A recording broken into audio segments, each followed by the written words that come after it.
मित्रांनो, आपल्याला माहित आहे की म्हाडाकडून मुंबई, ठाणे, पुणे, नाशिक, औरंगाबाद, अमरावती, नागपूर अशा विविध ठिकाणी हाऊसिंग स्कीम आणल्या जातात, गृह प्रकल्प आणले जातात आणि अनेक ठिकाणी या गृहातील घरांसाठी सोडती काढल्या जातात, अर्थातच लॉटरी काढली जाते. म्हणजे ज्या ज्या भागामध्ये अर्जदारांची संख्या जास्त आहे अशा भागामध्ये सोडत काढली जाते आणि ज्या ठिकाणी अर्जदारांची संख्या कमी आहे अशा ठिकाणी प्रथम येण्यास प्रथम प्राधान्य या अंतर्गत घरे वितरित केली जातात. तर आपल्याला माहिती आहे की ज्या वेळेस लॉटरी काढली जाते, लॉटरी झाल्याच्या नंतर पुढे काय करायचं हा अनेकांना प्रश्न पडलेला असतो. अर्थातच की आपल्याला कागदपत्रे कोणती लागणार आहे, त्यासाठी आपल्याला काय काय तयारी करावी लागणार आहे, लॉटरी झाल्याच्या नंतर पुढील प्रोसेस काय काय असते, म्हणजे लॉटरी झाल्यानंतर पोझिशन होईपर्यंत आपल्याला नेमका कोणती कोणती प्रोसेस करावी लागते या संदर्भात आज आपण सविस्तर माहिती पाहणार आहोत. नमस्कार मित्रांनो, कसे आहात सगळे? मजेत ना? स्वागत आहे आपल्या सर्वांचं या यूट्यूब चॅनलवरती, ज्याचं नाव आहे RK प्रॉपर्टी न्यूज.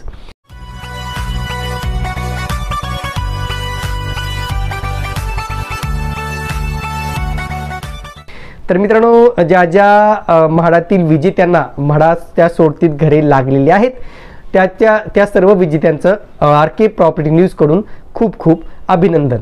तर मित्रांनो, आपल्याला माहिती आहे की वेगवेगळ्या ठिकाणी म्हाडाची सोडत काढली जाते. म्हणजे मी सांगितलं की पुणे असो, मुंबई असो, नाशिक असो, औरंगाबाद असो, असं वेगवेगळ्या ठिकाणी ही सोडत काढली जाते.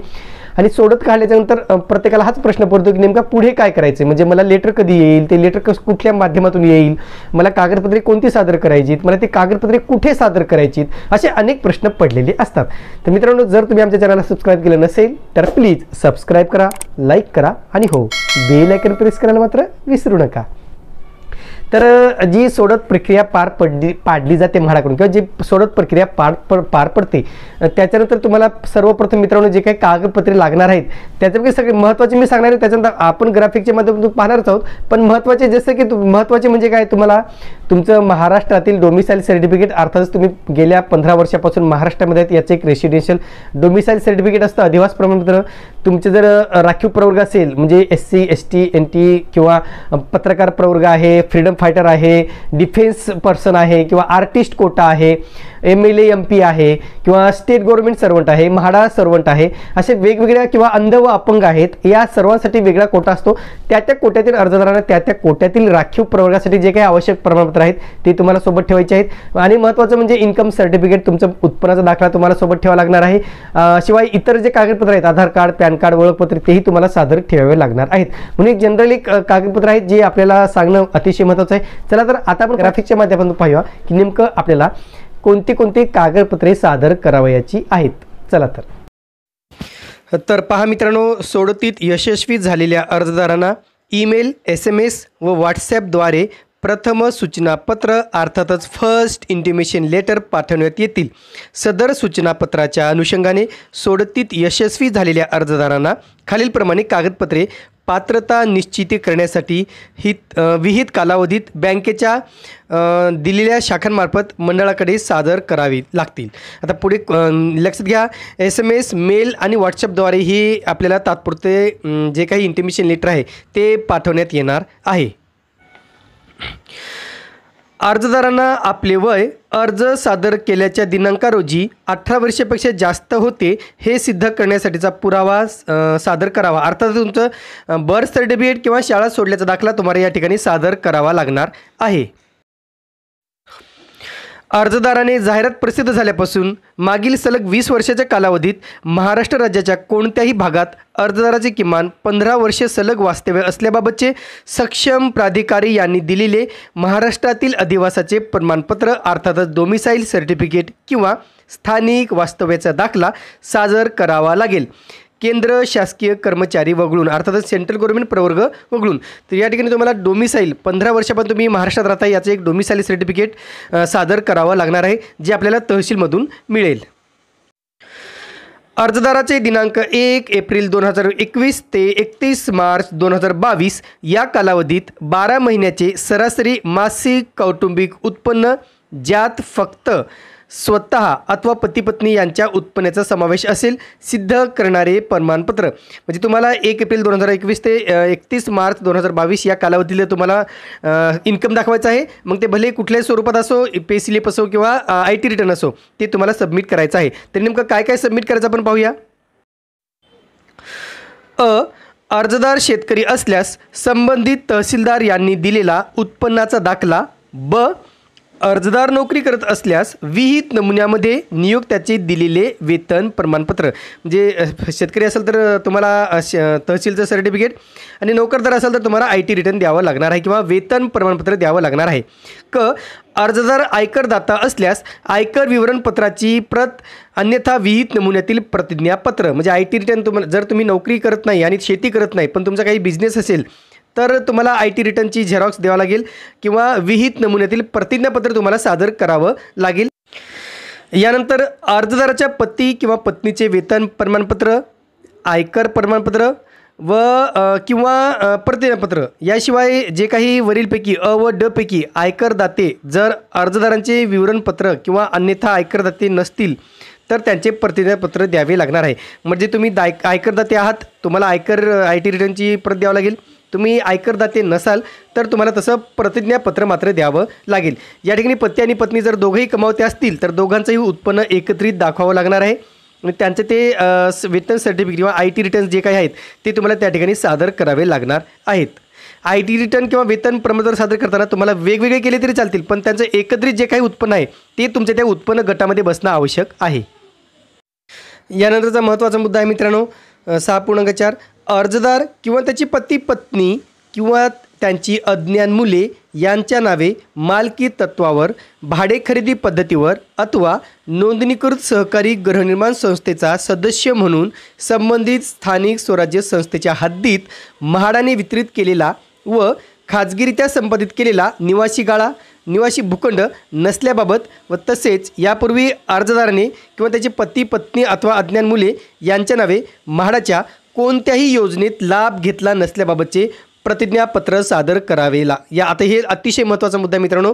बघा, जर तुम्ही औरंगाबाद महानगरपालिकेच्या हद्दीमध्ये अर्ज करताय आणि तुमचं जर औरंगाबाद महानगरपालिकेच्या हद्दीमध्येच घर असेल तर तुम्ही त्या योजनेसाठी अर्ज करू शकत नाही। समजा तुम्ही मुंबई महानगरपालिकेच्या हद्दीमध्ये अर्ज करताय आणि तुमचं मुंबई महानगरपालिकेच्या हद्दीमध्ये ऑलरेडी घर असेल तर तुम्हाला तिथे अर्ज करता येणार नाही। बाहेरच्या योजनेसाठी तुम्ही अर्ज करू शकता, म्हणजे मुंबईत तुमचं घर आहे म्हणून तुम्ही मुंबईत करू शकत नाही पण तुम्ही नवी मुंबईत ते करू शकता किंवा तसा अर्ज करू शकता। दुसरी बाब या ठिकाणी अतिशय महत्त्वाची आहे, जो नवीन निर्णय झालेला आहे एक व्यक्ती एक घर त्याची अंमलबजावणी करण्यात आलेली आहे। जर समजा एखाद्या पती किंवा पत्नी किंवा अज्ञान मुले याचा अर्थ 18 वर्षापेक्षा कमी असं आपण धरूया, तर अज्ञान मुलांच्या नावे जर यापूर्वी कोणत्याही योजनेतून किंवा लॉटरीतून जर तुम्हाला घर मिळालेलं असेल तर पुन्हा तुम्हाला दुसऱ्या लॉटरीसाठी अर्ज करता येणार नाही। म्हणजे संपूर्ण राज्यामध्ये एकदा लॉटरीत घर लागल्यानंतर येणाऱ्या कोणत्याही लॉटरी तुम्हाला अर्ज करता येणार नाही। यानंतरचा महत्त्वाचा मुद्दा आहे 6.5 अर्जदाराने ज्या प्रवर्गातील राखीव गाळ्यांकरिता अर्ज केला आहे त्या प्रवर्गात मोडत असल्याबाबत संबंधित सक्षम अधिकाऱ्यांकडून प्राप्त केलेल्या दाखल्याची प्रमाणित प्रत सादर करावी।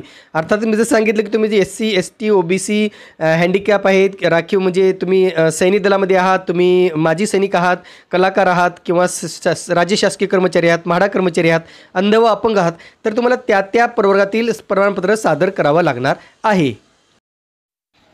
आता या ठिकाणी पहा 6.6 अर्जदाराने मागासवर्गीय प्रवर्गामध्ये अर्ज केला असल्यास त्या प्रवर्गात असल्याबाबत सक्षम प्राधिकाऱ्याकडून दिलेले जातीचे प्रमाणपत्राची प्रत सादर करणे आवश्यक राहील। शासन निर्णयानुसार अनुसूचित जाती SC, अनुसूचित जमाती ST, भटक्या जमाती NT आणि विमुक्त जमाती DT या प्रवर्गातील यशस्वी अर्जदारांना सक्षम प्राधिकाऱ्याने दिलेले जात पडताळणी वैधता प्रमाणपत्र कास्ट व्हॅलिडिटी सर्टिफिकेट प्रथम सूत्रापत्र दिल्याच्या 3 महिन्याच्या आत सादर करणे अनिवार्य राहील। सदर जात प्रमाणपत्र वैधता प्रमाणपत्र सादर केल्याशिवाय गाळे अथवा सदनिकेचा ताबा देण्यात येणार नाही याची कृपया नोंद घ्यावी। थोडक्यात तुम्हाला कास्ट सर्टिफिकेट आणि तुमचं व्हॅलिडिटी सर्टिफिकेट दोन्ही सर्टिफिकेट कंपल्सरी आहेत, अनिवार्य आहेत, त्याशिवाय तुम्हाला ताबा मिळणार नाही। त्याशिवाय काही नमुने आहेत मित्रांनो जे म्हाडाकडून उपलब्ध करून देण्यात येणार आहेत। पहिलं बघा या ठिकाणी 6.7 स्वयं घोषणापत्र नमुना विशिष्ट परिशिष्ट आहे ते नमुना परिशिष्ट 1 नुसार तुम्हाला स्वयं घोषणापत्र द्यायचं आहे. दुसरं आहे अर्जदाराचे स्वीकृतीपत्र नमुना स. तिसरं आहे ₹500च्या मुद्रांकावर सक्षम प्राधिकाऱ्यांसमोर केलेली क्षती पूर्तिबंध प्रमाणपत्र अर्थातच इंटिमिटी बॉन्ड तुम्हाला द्यावा लागणार आहे ₹500च्या स्टॅम्प पेपरवरती. पोस्ट लॉटरी आज्ञावलीमध्ये म्हणजे सॉफ्टवेअरमध्ये नमूद केल्याप्रमाणे विहित नमुन्यातील अर्ज तुम्हाला पोस्ट लॉटरी सॉफ्टवेअर हे नंतर उपलब्ध करून देण्यात येईल. लॉटरी झाल्याच्यानंतर याला थोडा वेळ लागू शकतो आणि सगळं अपडेट झाल्यानंतर तुम्हाला पोस्ट लॉटरीचा मेसेज येईल मोबाईलवर. एक लिंक येईल, त्याची लिंकवर क्लिक करून तुम्ही सदर माहिती अपडेट करू शकता. 6.10 बघा, वरीलप्रमाणे कागदपत्रांची यादी दर्शवणारी पडताळणी यादी अर्थात चेकलिस्ट अर्जदार पात्रतेसाठी जी कागदपत्रे सादर करणार आहेत अशा पडताळणी यादीमधील त्या समोरील रकान्यामध्ये अशी खूण करावी.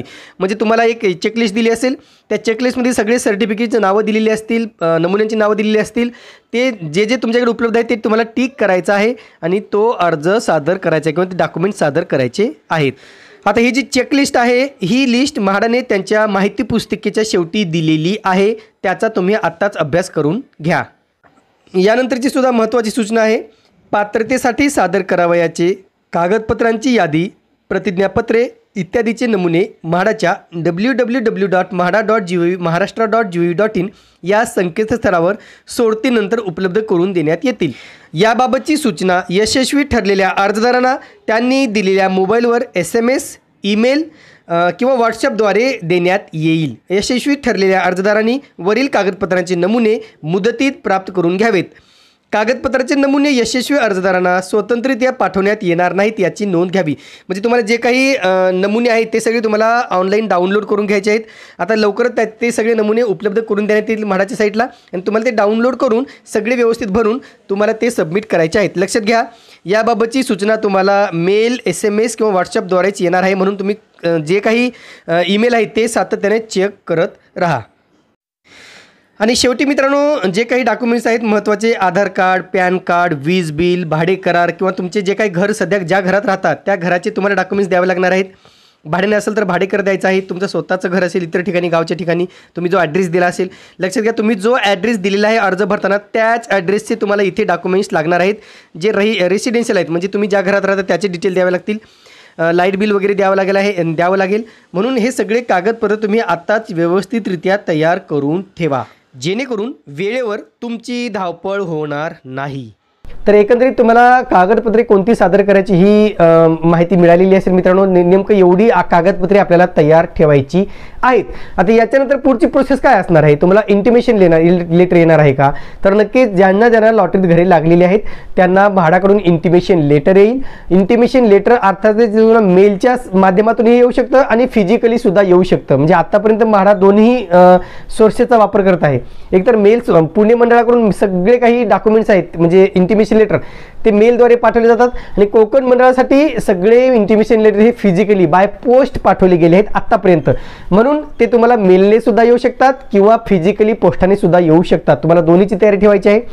त्याच्यामध्ये सगळी लिस्ट ऑफ डॉक्युमेंट जे आपण आता चर्चा केलेली आहे ती सगळी लिस्ट ऑफ डॉक्युमेंट्स असणार आहे आणि तुम्हाला ते किती दिवसामध्ये सादर करायचे आहेत, त्याची डेडलाईन काय आहे हे त्याच्यामध्ये स्पष्टपणे दिलेलं असणार आहे. मग ते इंटिमेशन लेटर आल्याच्या नंतर तुम्हाला जे काही बँक सांगितले जातात त्या बँकेमध्ये जाऊन तुम्हाला ते कागदपत्रे सादर करावी लागतात.